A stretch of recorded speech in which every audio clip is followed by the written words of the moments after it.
What's up, everybody? Welcome back to Americanish. My name is Mariam. And I'm Adela Kochav, and we are the Daughters of Diaspora. Okay, Adela. So, Purim is coming up. Can you tell me what that is? Yes, Purim is one of my favorite holidays. It's not Jewish Halloween. We do dress up, but basically Purim recounts one of the stories of the Jewish tradition where we were in Greece and there was an evil man named Haman, and Haman decided that he hates Jews. What a surprising take. Hot take from Haman. And Haman decides that he is going to set a date on the calendar to exterminate all of the Jews. And Haman was second in command to the king, Ahasuerus. And there's a lot that goes on, but Ahasuerus also decides he's going to take multiple wives, and he rounds up all the women in the town, and he sees Esther, who is beautiful, and says she will be one of my wives. And Esther's uncle happened to be the leader of the Jewish community. So Esther, with her uncle, start thinking of ways to get the king to change the raffle, the lottery that Haman drew for the day to exterminate the Jews. So Esther sets up a series of meetings with the king saying, do you love me? Do you think I'm wonderful? Do you think I'm all these things? Well, I actually happen to be Jewish. And this man, Haman, right here, is trying to exterminate the Jews. And the king kind of has this realization moment where he says, we will not be killing the Jews. Instead, we will be hanging Haman and his 10 sons for trying to do this to the Jewish people. And it's a crazy, weird story, but I think that there's a lot of takeaways to it. But there's a lot of traditions that we have. So okay, I have so many questions, but first I want to ask the real hard-hitting journalistic questions. So the first time I was in Israel, I was with my Israeli professor, and we actually got to celebrate Purim there then. And the thing he said to me verbatim was, "You have to get so drunk you can't tell what's right from what's wrong." So is that true? Was he messing with me? So that is 100% okay, true. Good. Yep, it is Jewish tradition on Purim. It is a mitzvah, which is a positive commandment, to get drunk to the point where you don't know what's right and wrong, where you can't tell the difference between the wicked Haman and the righteous Mordechai. And the reason why we have, this get drunk tradition is because of v'nahafochu, which means, and it was flipped.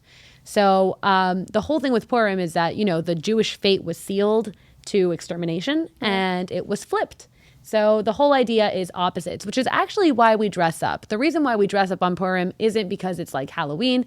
We dress up because we want to be opposites. We want to show, I'm usually this, but now I'm an opposite of what I am because v'nahafochu, because everything was flipped. Okay, you answered my next question, which is why the dressing up. Okay, another question coming at you. Let me get comfy.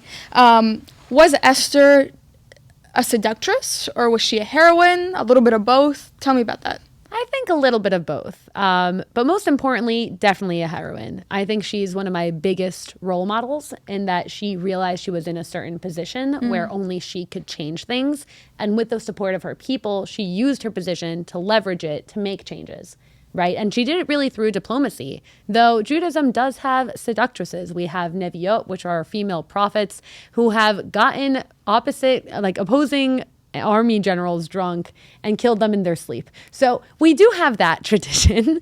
We do have that in the history of the Jewish people. I think Esther, more than anything, is a hero to everyone, not just to women, because I think that shows that if you're in the position to diplomatically change something, you should. And, in a time where the Jews were literally, drawn a lot to be killed by Haman, she was able to make a huge change. And she didn't use violence. She didn't use coercion. The only thing she used was living a Jewish life and saying, I'm a Jewish person. Let me show you how good I am in terms of being a person. And now you'll find out I'm Jewish too, because Jewish people are people too. And that's the takeaway for today. So because Purim is coming up, you actually bought me cookies today. Little triangle cookies with apricot jam.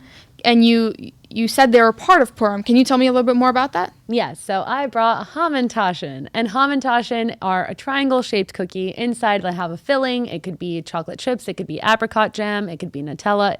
It could be peanut butter. Though I've never in my life seen a peanut butter Hamantaschen. We should make those.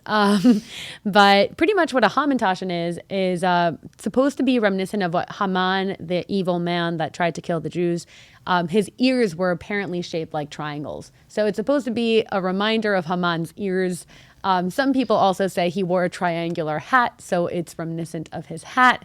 We don't really know, but it's become a tradition, and we make hamantashen every year. They were delicious. Thank you for bringing them. Anytime. Okay, I have one more question for you. What is celebrating Purim outside of Israel like? How does the American Jewish community do it?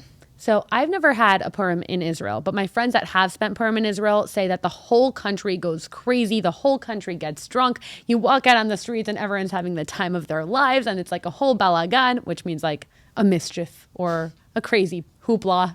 Is there a word for balagan? Yeah, no, it's a hoopla. Yep. In the U.S., it's a little bit different. So mainly we have the synagogues that we go to. So you listen to the Megillah, which is a traditional reading. You do that in the synagogue. Everyone's dressed up. Usually there's a ton of parties the night of Purim. And then the next day, you also listen to the Megillah and you give gifts to your friends called mishloach manot. So it's a little bit more tame than what I hear it's like in Israel. Thank you so much for answering that.